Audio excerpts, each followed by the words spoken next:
구독은 무료입니다.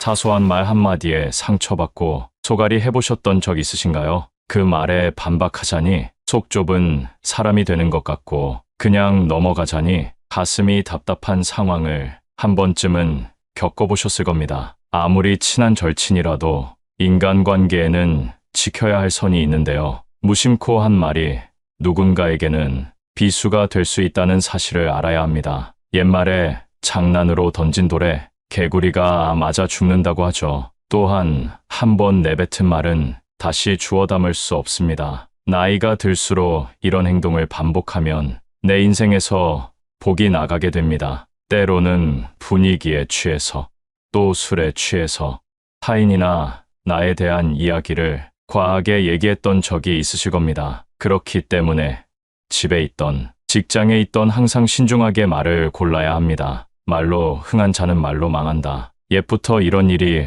얼마나 많으면 이런 말이 현재까지 들려올까요? 오늘의 주제인 나이가 들수록 조심해야 하는 말에 대해 알게 되시면 말년의 대운을 맞이할 때 더 큰 덕을 쌓아 행복한 노후를 맞이하실 겁니다. 첫 번째, 돈 자랑을 하지 마세요. 나와 비슷한 처지라고 생각했던 친구가 갑자기 돈 자랑을 하게 되면 축하해줘야 하는 것이 도리이지만 질투를 먼저 하게 되는 것이 사람의 본성입니다. 갑작스레 돈을 빌려달라 하는 연락이 오거나 모임 자리에서는 돈 많은 사람이 계산하라는 눈치를 줘서 말년복이 다 나갑니다. 하지만 내가 계산한다고 해서 진심으로 나에게 고마워하는 사람이 얼마나 있을까요? 아마 몇 없을 겁니다. 넌 돈이 많으니까 당연히 너가 내야지 라고 생각하는 게 그 사람들의 마인드니까요. 사람은 재벌 회장 같은 사람보다 자신보다 처지가 조금 나아 보이는 사람을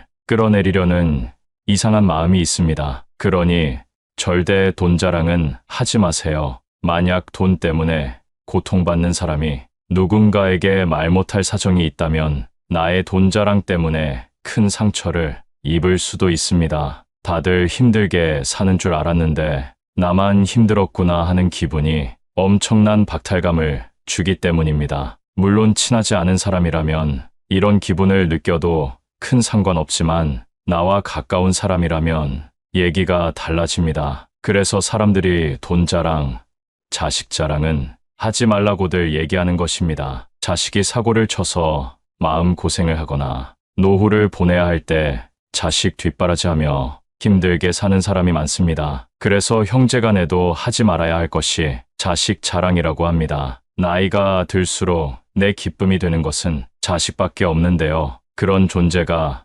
세상을 힘들게 살아가고 있다면 그것만큼 슬픈 일은 없을 겁니다. 그러니 자식 자랑은 부부간에만 하는 게 좋습니다. 좋은 일은 나누면 배가 된다고 하지만 자식 자랑만큼은 부부끼리만 나누도록 하세요. 나의 말년운이나 자식의 앞날을 위해서도 그게 좋습니다. 내 자식 자랑을 남이 듣고 험담하고 저주한다면 이 또한 운이 나가는 일입니다. 두 번째, 내 약점을 절대 말하지 마세요. 젊었을 적 함께 했던 지인들이 여전히 곁에 있나요? 나이가 들수록 만나는 사람들이 변하고 또 점점 적어집니다. 하지만 많은 사람들이 곁에 있는 사람과 조금 친해졌다고 해서 내 비밀이나 약점을 털어놓곤 합니다. 물론 위로를 받고 공감받고 싶은 마음에 털어놓는 것이지요. 말하고 나면 속이 시원하기도 하고 치료가 된 것 같기도 합니다. 하지만 그와 동시에 상대방에게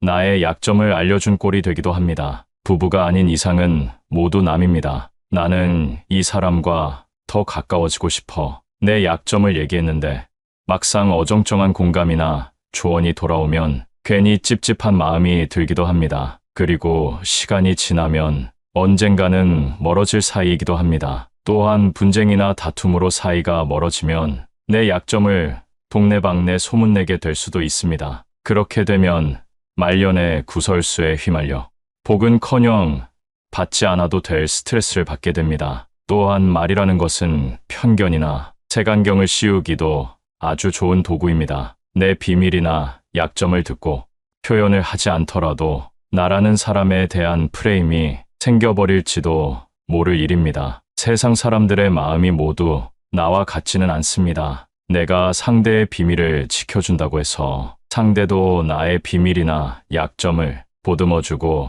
지켜주진 않는다는 말입니다. 나의 말년운을 위해서는 내 약점을 꼭 비밀로 두는 것이 중요합니다. 세 번째, 내 목표를 말하지 마세요. 내가 얼마를 벌겠다, 내가 올해 아파트를 사겠다 등의 목표를 말함으로써 복이 나갑니다. 사람들은 항상 내 목표가 이루어지지 않는 것을 기대합니다. 그래서 내가 목표를 말했을 때 안 되는 이유에 대해 말하거나 생각합니다. 이는 내 목표에 부정적인 기운을 가져오는 겁니다. 나와 같은 목표를 가지고 함께하는 사람에게는 말해도 괜찮습니다. 그 목표가 동기부여가 되기 때문입니다. 하지만 전혀 상관없는 사람에게 내 목표를 얘기하며 자랑할 필요는 없습니다. 특히 말년에는 묵묵히 할 일에 집중해야 하는 시기입니다. 내 목표를 굳이 말하지 않더라도 그동안 살아온 삶의 방식과 지혜를 통해 목표를 이룰 수 있음에도 그걸 남에게 말함으로써 부정타게 할 필요는 없습니다. 말년의 복을 위해서는 내 목표를 이루고 난 뒤에 말하는 것이 좋습니다. 목표가 현실이 됐을 때 그때가 내가 목표를 말해도 될 때입니다. 네 번째, 거짓말을 하지 마세요. 아주 기본적이고도 당연한 내용입니다. 인생을 살다 보면 상황을 피하기 위해 거짓말하는 사람이 있습니다. 나이가 들수록 거짓말은 사람을 추해 보이게 만듭니다. 말년에 저러고 싶은가 하며 비난을 받게 되고 그동안 쌓은 신뢰가 모두 깨질 수 있습니다. 특히 말년이 되면 무너진 신뢰를 회복하기란 거의 불가능에 가깝습니다. 작은 거짓말을 덮기 위해 눈덩이처럼 불어나는 거짓말은 수습이 불가능해질 때가 돼서야 그게 잘못인 줄 깨닫게 됩니다. 거짓말을 하지 않는 제일 쉬운 방법은 내 잘못을 인정하고 사과하는 일입니다. 제일 쉬우면서 어려운 방법이기에 많은 사람들이 이렇게 살지 못하는 것 같습니다. 정직은 풍요와 귀인을 불러옵니다. 말년운을 위해서라도 정직을 지켜보세요. 다섯 번째는 뒷담화를 하지 않는 것입니다. 남에게 부정적인 말을 하게 되면 그 화살은 결국 나에게 돌아옵니다. 말년운, 말년복이 나에게 오게 하려면 타인에게 긍정적인 말을 전해주세요. 신기하게도 그 긍정의 기운이 나에게 돌아옵니다. 이런 행동은 덕을 쌓는 것과 같습니다. 좋은 일을 할 때 어떤 보상을 바라면 안 된다고들 하지만 저는 나에게 대운이 오게 만들기 위해 좋은 일을 하는 것은 괜찮다고 봅니다. 내 입을 통해 긍정적인 말이 뱉어지면 그 기운이 나를 감싸게 되고 부정적인 말을 뱉게 되면 부정적인 기운이 나를 감싸게 됩니다. 간혹 습관적으로 남을 헐뜯고 험담하기를 즐기는 사람을 보셨을 겁니다. 그런 사람의 인생이 행복해 보이시나요? 말년에는 특히 겸손하고 조용하게 살아야 합니다. 입은 닫고 지갑을 열어야 할 때입니다. 나의 풍요를 위해 남의 풍요를 빌어주는 사람이 된다면 어느새 나 역시도 풍요로운 말년을 보내고 있는 모습을 깨닫게 되실 겁니다. 앞서 말씀드린 것처럼 이런 행동은 덕을 쌓는 일입니다. 나에게 정해진 운명이 있다면 여기에 덕을 쌓아 더 큰 대운을 받을 수 있게 되는데요. 여러분이 알고 있는 덕을 쌓는 행동이란 어떤 것이 있나요? 덕이란 나와 운을 이어주는 끈과 같은 역할을 하게 되는데요. 바로 실천하기 좋은 덕을 쌓는 행동에 대해 알려드리겠습니다. 그 전에 제 채널 99%의 시청자분들이 아직 구독을 안 하셨는데요. 지금 구독하시면